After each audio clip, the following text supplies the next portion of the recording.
assumindo status diante de Deus. Assumindo status diante de Deus. Usamos o termo status para deixar bem à mostra a responsabilidade individual diante de Deus. Status é uma posição de destaque e, como tal, podemos dizer que estar em destaque seria o cultivo especial de uma qualidade negativa ou positiva. No mundo, ao longo dos séculos, encontramos pessoas de status negativos para si próprios e para a sociedade. Mas cada um deve cultivar valores que leve ao status de preeminência diante de Deus. Aqueles valores que agradam o coração de Deus. Focamos aqui em duas possibilidades que se destacam diante de Deus. Uma negativa e outra positiva.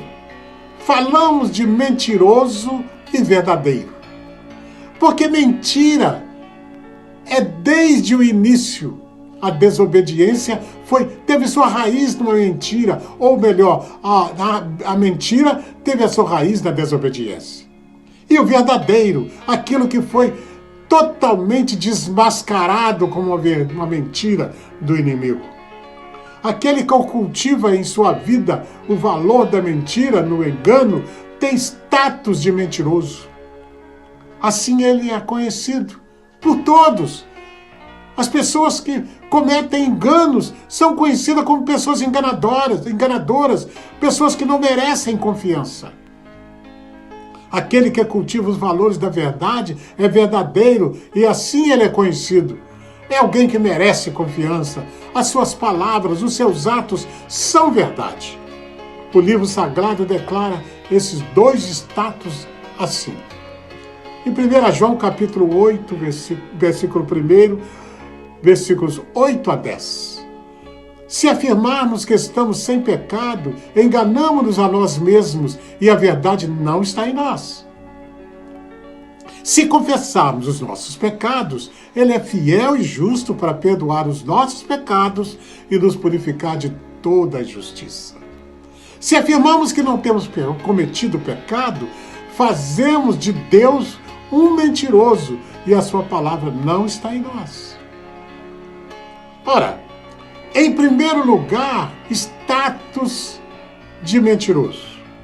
O parâmetro para aferir o status de verdadeiro ou mentiroso aqui é a confissão dos pecados diante de Deus. Aquele que se acomoda no status do mentiroso assume a responsabilidade sobre o engano a si próprio. Porque quem mente tem consciência do seu status de mentiroso, como diz o versículo 8. Se afirmarmos que estamos sem pecado, enganamo-nos a nós mesmos e a verdade não está em nós. Em segundo lugar, o status de verdadeiro. O parâmetro aqui é a autoafirmação como mentiroso, sabendo que Deus equipou o ser humano de consciência e discernimento para entender as suas próprias atitudes, ações e reações. Portanto, negar que não tem pecado é assumir a audácia de afirmar que Deus não fez o que Ele disse que fez, como diz o texto sagrado no versículo 10. Se afirmamos que não temos cometido pecado, fazemos de Deus um mentiroso e a sua palavra não está em nós. Olha que terrível afirmativa com os atos e até com as palavras. Em terceiro lugar, status de humildade.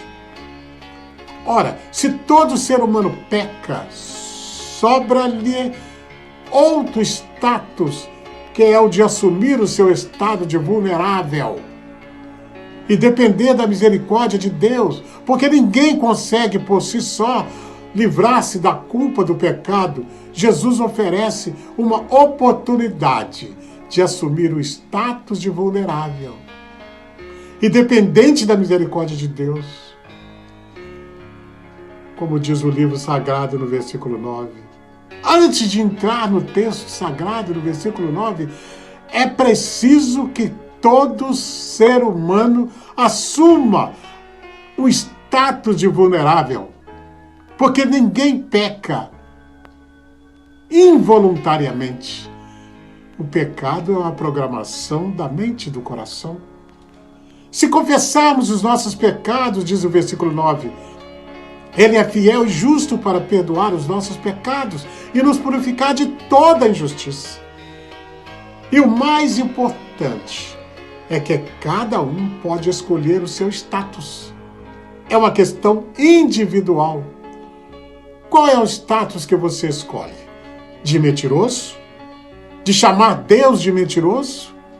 De humildade assumindo os seus pecados e aceitando o favor de Jesus, alcançando o perdão? Qual das três atitudes e dos três status você assume?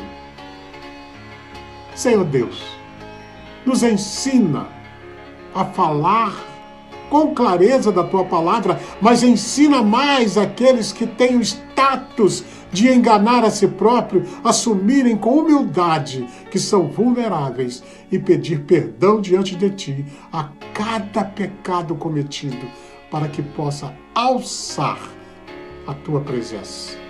Muito obrigado, Senhor Jesus. Em nome de Jesus. Amém.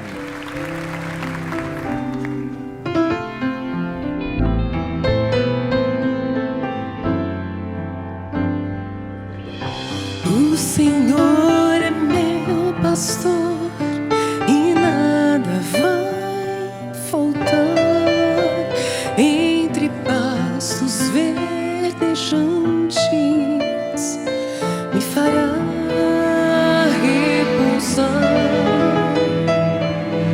e para o rio tranquilo não há quem possa me guiar. Sou ovelha que precisa de um pastor.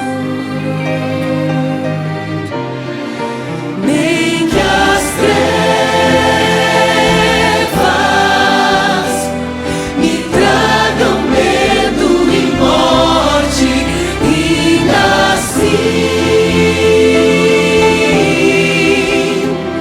não temerei mal algum.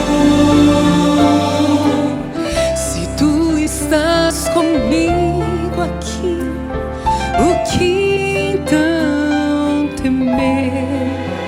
Sou ovelha que precisa de um pastor.